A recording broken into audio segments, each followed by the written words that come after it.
चित्रकूट पर्वत। चित्रकूट कोई गांव बस्ती का नाम। आप ऐसे खड़े होइए इधर। चित्रकूट पर्वत बोले भगवान राम को जब वनवास हुआ तो ये वाल्मीकि ऋषि के पास भगवान राम आए थे। उनसे कहा, कहूँ सुन मुनि भानुकुल नायक, आश्रम कहूँ समय सुखदायक। जो मुझको 14 वर्ष वनवास हुआ उसके अनुसार मेरे को कोई निवास जगह बताओ। वाल्मीकि ऋषि ने बताया, भगवान ऐसी कौन सी जगह मैं आपको बोलूं जिधर आपका निवास नहीं हो, आप कड़कड़ में भी विराजमान हो।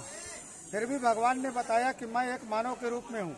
मानव के रूप में मुझको पूछना पड़ेगा और आपको बताना पड़ेगा।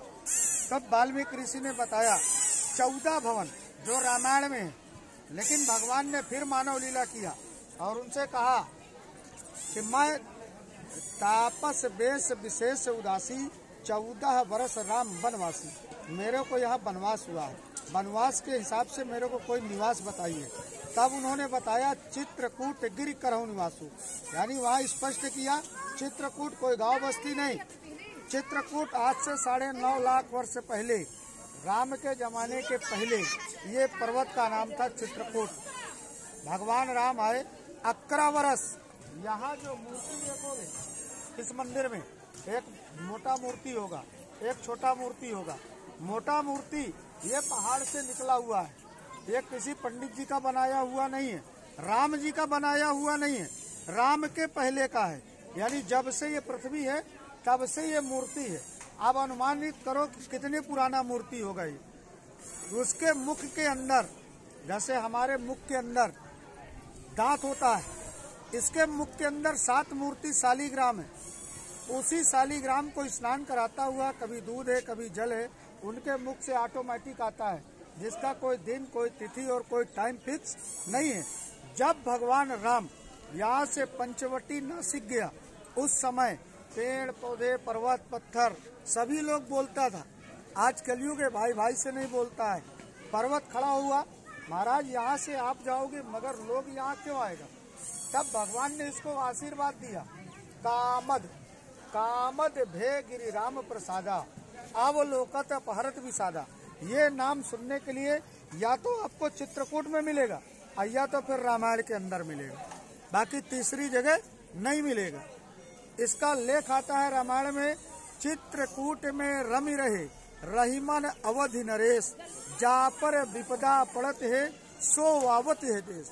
जिसके ऊपर कोई विपत्ति होती है, संकट होता है, चित्रकूट देश में आता है, नाना प्रकार की कामना करता है। चित्रकूट के सारे मंदिरों में अन्न का भोग लगाया जाता है, मगर इस मंदिर में जब आओगे तो अन्न का भोग नहीं लगाया जाता। भगवान राम जैसे रहे उसी तरह यहाँ का नियम आज भी चलता है।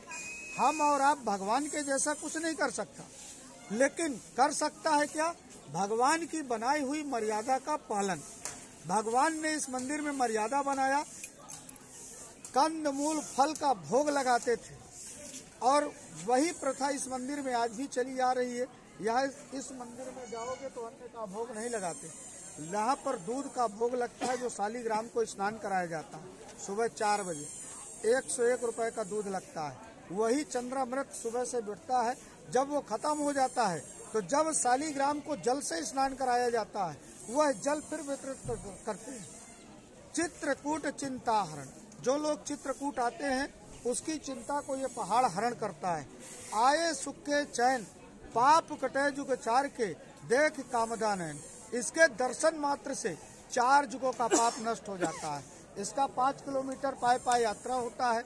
यहाँ लोग मनोकामना मांगता है, जब मनोकामना पूर्ण होता है तब यहाँ फिर वापस आना पड़ता है। ये मत सोचना कि वापस नहीं आना पड़ता।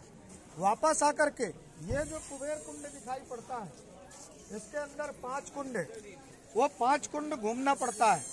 उस कुंड को भरवाना पड़ता है अन्नदान। भूमि शयन बलकल बसन, ये भूमि ऐसी है जहाँ भगवान राम भूमि में सोता था।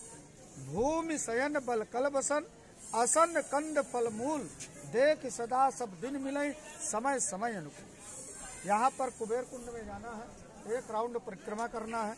जो तुम लोगों से बने दान दक्षिणा अन्नदान, वह ऐसे मुट्ठी बांध करके बीच वाले कुंड में नाकना है। फिर उसके बाद बगल में जाओगे तो एक फोटो खींच लेना। इसमें जो बड़ी वाली मोटी मूर्ति रहेगी वो देखो, पहाड़ देखो पहले, पहाड़ कैसा है, मंदिर किधर है? अगर मंदिर उधर है तो मूर्ति कहाँ होगा?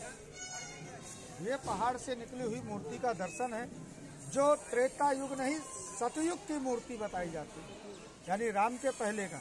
फिर उसके बाद सामने भरत जी का दर्शन करना है और अपने को वापस गाड़ी में बैठ जाना है। 5 किलोमीटर का यही परिक्रमा लोग कर रहे हैं। देखिए, परिक्रमा करोगे, आगे प्रोग्राम आपका हो नहीं हो अपने से कोई मतलब नहीं, हम आपको रोक नहीं सकता, क्योंकि रोकेगा तो पाप अपने